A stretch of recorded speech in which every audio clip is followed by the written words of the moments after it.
Carlos de sus oficinas, a todos ustedes que nos acompañan desde las empresas de servicios públicos en Cali, muchas gracias por estar acá.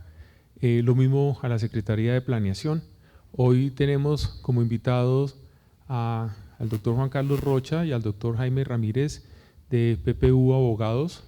Es una firma que acompaña a Carvajal desde hace muchos años y pues obviamente en el tema inmobiliario es una razón de más para estar bien acompañados. Muchas gracias, doctor Juan Carlos y doctor Jaime, por aceptar esta invitación y compartir con nosotros hoy muchas experiencias en estructuración de este tipo de vehículos fiduciarios en planes de ordenamiento urbanístico, en este caso planes zonales. Vamos a hablar de la fiducia de administración de recursos para obra de infraestructura, para financiación inclusive de estudios técnicos, para construcción de espacio público y pues bueno, ellos van a entrar en materia.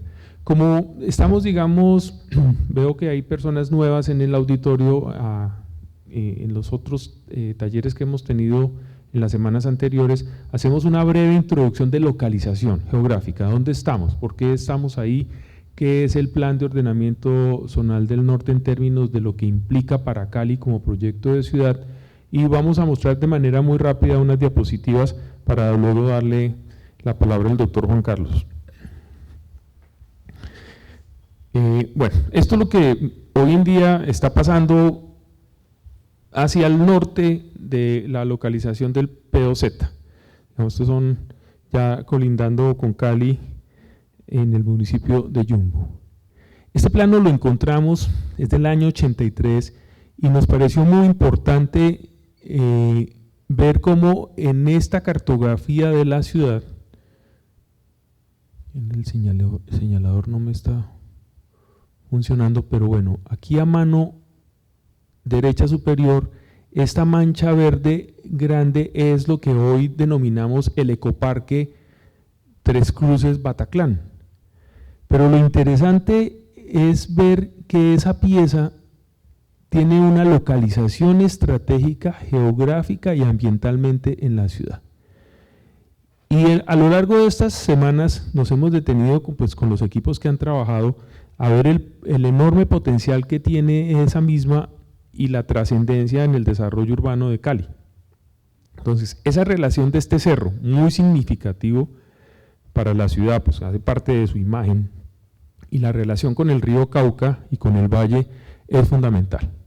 Entonces nos fuimos dando cuenta que esa conexión entre la quebrada del Chocho que está detrás y cuando se unen para armar el valle del río Cali y la conexión del río Cali con el río Cauca le empiezan a dar forma y estructura a este sector de la ciudad.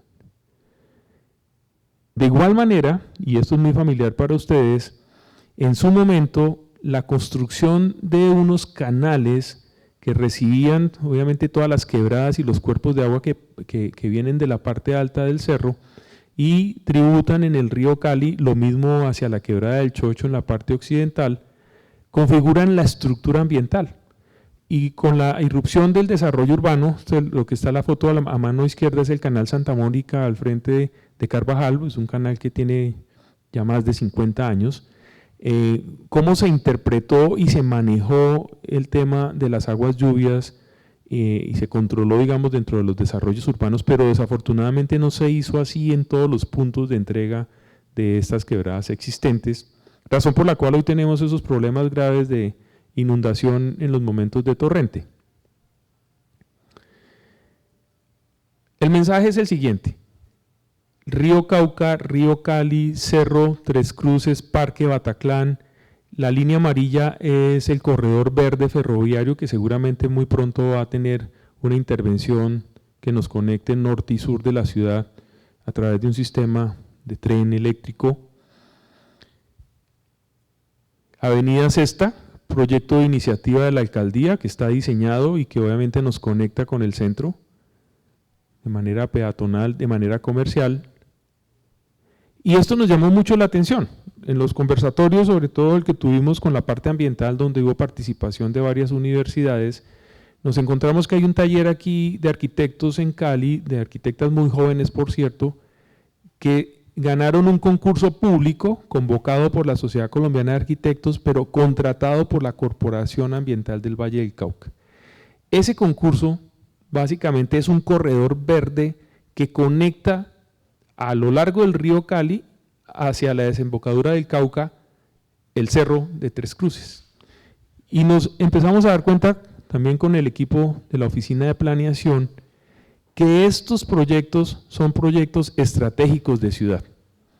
Entonces, Río Cali, Río Cauca, tren, Avenida Sexta, parque que conecta cerros con río, y aparece el plan de ordenamiento zonal Chipichape-Golondrinas. ¿Y por qué nos parece esto fundamental? Porque nos habíamos concentrado en que el objetivo de este trabajo, y desde luego no deja de serlo, es esta pieza urbana de cerca de 223 hectáreas, pero ella en sí misma no deja de ser, ni queremos que se sienta como un lote grande. Es una pieza muy importante a desarrollar y a planificar, y por eso estamos acá, pero hace parte de un sistema ambiental muchísimo más amplio, mucho más complejo, de unas interrelaciones ambientales fuertes con el río Cali, con el río Cauca y con las quebradas que bajan de la montaña, y que así lo tenemos que ver. Y que la construcción de la infraestructura para que esto funcione como un pedazo de ciudad requiere de los vehículos fiduciarios que hoy vamos a ver, y que muy seguramente ustedes están familiarizados. Y eso es, digamos, el camino que desde los promotores que estamos acá, que somos C3 y Carvajal, queremos transmitirle en Cali. Mire, estamos muy interesados en avanzar con paso firme y con buena marcha para poder concretar esto, que si bien la adopción del POZ es un paso muy importante, no es el objetivo final. Realmente las cosas arrancan cuando el POZ se aprueba. No es el final de todo este proceso. O sea, es una meta volante importantísima, y tenemos que construir todos los documentos técnicos, jurídicos, ambientales, económicos que la ley nos pide para que esto quede bien armado, pero realmente el trabajo arranca después de. Y los vehículos que diseñemos o que tomemos, y en este caso son vehículos fiduciarios, para poderlo implementar, son muy importantes. Y ahí ya le cedo la palabra al doctor Juan Carlos.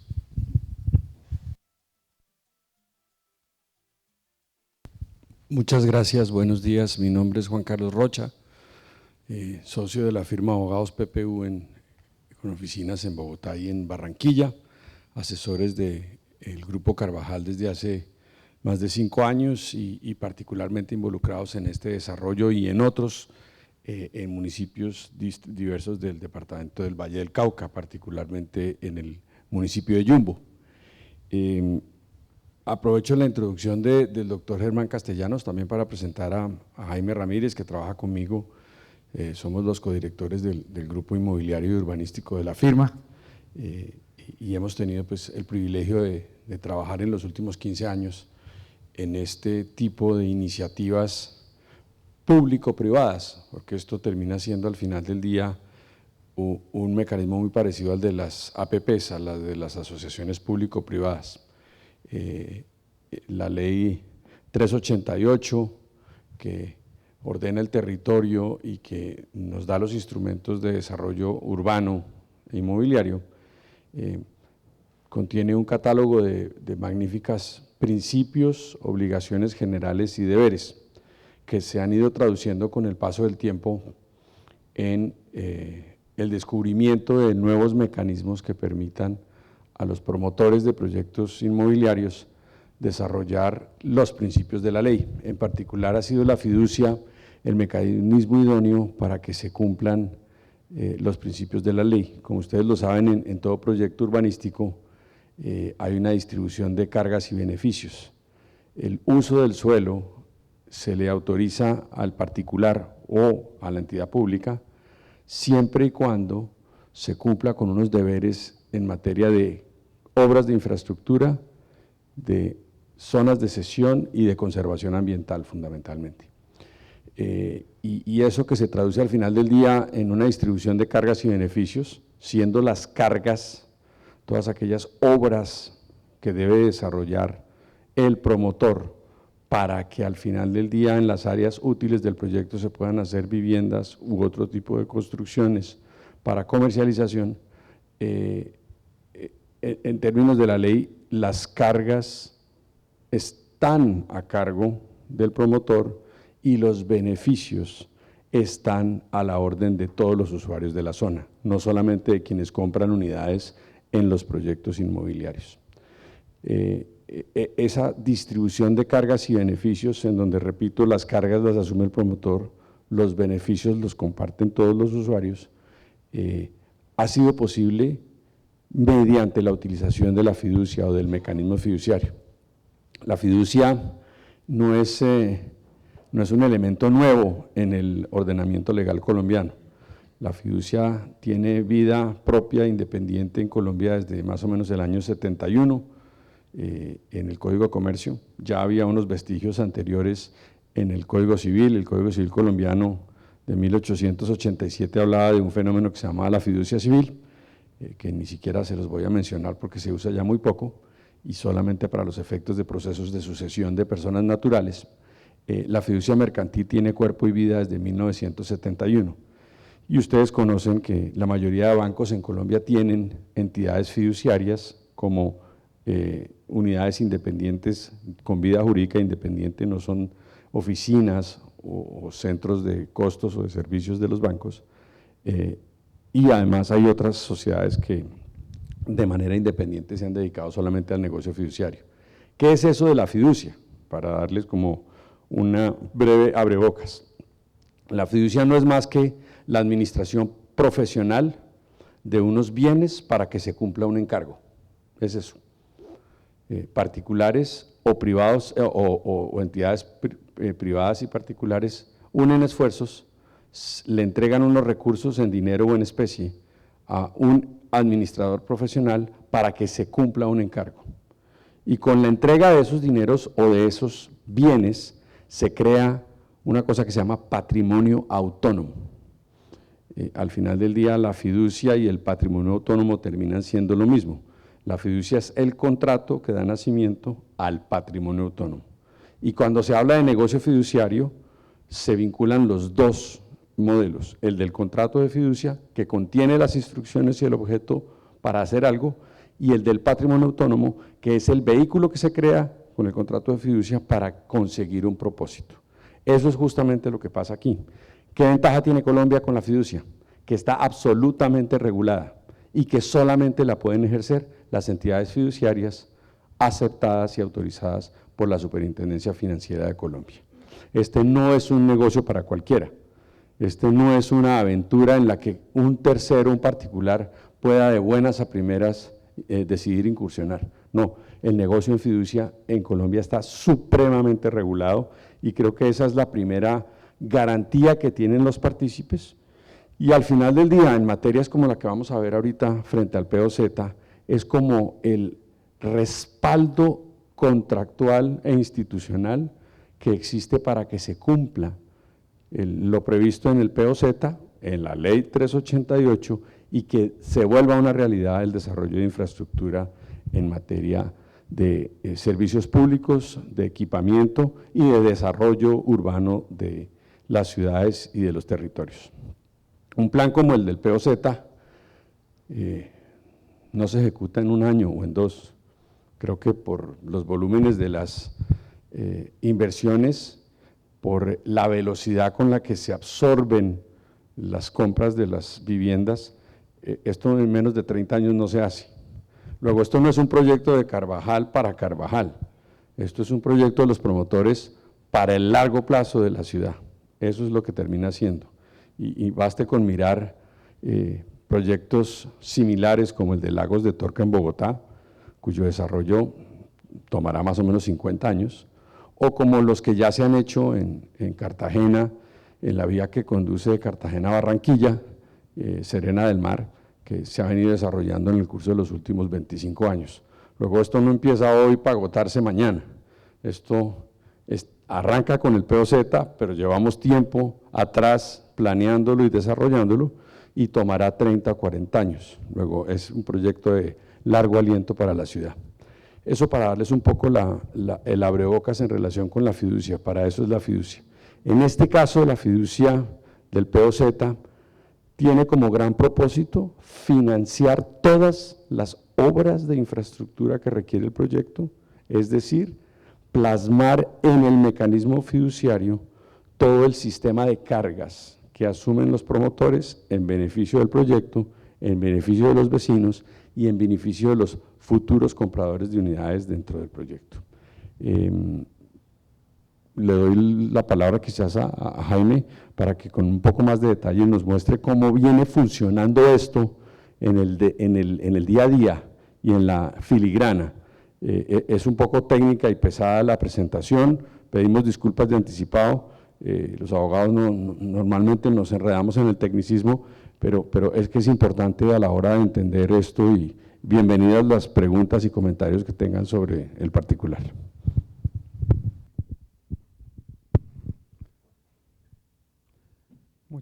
Muchas gracias, Juan Carlos. Bueno, antes de empezar con las diapositivas, realmente, y para rescatar un poco también de lo que comentó ahorita el doctor Rocha, hay dos formas de ver este tipo de desarrollos urbanísticos y que han ido y esto ha ido evolucionando en los últimos 20 años. La Ley 388 planteó un principio que se ha venido desarrollando en los últimos 5 años que se llama reparto de cargas y beneficios. Eso se quedó quieto, quedó sin desarrollo y eso derivó en que los desarrollos urbanos en Colombia dependieran únicamente del interés y del capital de las personas que desarrollaban esos proyectos. Y en materia de infraestructura, prácticamente le pasaban el balón a los municipios y a las alcaldías con el presupuesto que tienen en los municipios. Desde hace 5 o 6 años para acá se empezó a reconsiderar el concepto de reparto de cargas y beneficios y se empezó a decir, yo particular puedo asumir la financiación de esas cargas generales, puedo hacer más de esas sesiones que me exige la norma, doto al municipio con una infraestructura de transporte, de servicios públicos, etcétera, pero a cambio, usted municipio me concede a mí un beneficio adicional del de la ley y es un derecho a hacer más de lo que antes podía hacer. Si antes podía construir 2 pisos, ahora voy a poder construir 3 pisos. Ese es como el principio general de repartos de cargas y beneficios. Se ha implementado en algunos proyectos urbanísticos en Colombia, en particular el más rescatable es Lagos de Torca en Bogotá, y para su implementación, y eso fue un tema de amplia discusión y de varios años de negociación en Bogotá, para su implementación se empezaron a considerar varias opciones y se llegó a la conclusión de que la fiducia mercantil es el mecanismo idóneo para darle tranquilidad a todas las partes, tanto al municipio y las empresas de servicios públicos como a las personas que van a aportar para el desarrollo urbanístico. Luego quedémonos un poco con ese concepto inicial de reparto de cargas y beneficios porque de ahí va a derivar toda esta presentación. Un poco primero de ubicación normativa.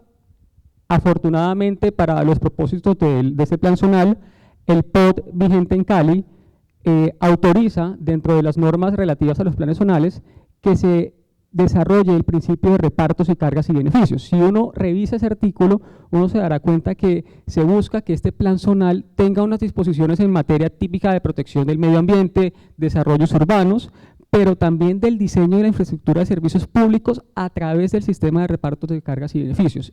Y es con base en ese artículo que se propone esta fiducia como el mecanismo para el desarrollo de los propósitos del POT y del plan zonal. Esto no significa que los demás puntos no estén tenidos en cuenta, lo van a estar reglamentados en el decreto de plan zonal, pero para los propósitos de desarrollo de repartos y cargas y beneficios nos parece pertinente la parte que está en azul verdoso.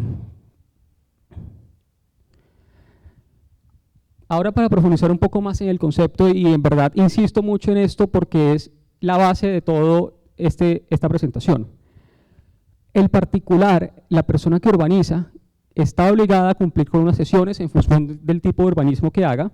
Va a tener que hacer un parque, una zona verde, una zona de protección, unas vías locales, pero todo eso circunscrito al perímetro del inmueble que está urbanizando. Normalmente lo que está fuera de ese inmueble es competencia del municipio y competencia de las empresas de servicios públicos. de ahí se deriva que todas las redes matrices llegan hasta donde comienzan los inmuebles, y esto pues deriva en que si uno no tiene una red matriz a donde conectar un inmueble, pues no va a poder hacer un desarrollo urbanístico y la ciudad va a quedar un poco frenada en el tiempo porque no se va a poder desarrollar. Perdón, ¿alguna pregunta? Ok, listo. ¿Qué sucede con esta figura? Hoy en día, ese tipo de desarrollos en materia, por ejemplo, de infraestructura de servicios públicos, constituyen unos retos enormes para las empresas de servicios públicos, sobre todo en materia presupuestal. Y es por eso que, de nuevo, retomo esta figura del reparto de cargas y beneficios, toma protagonismo.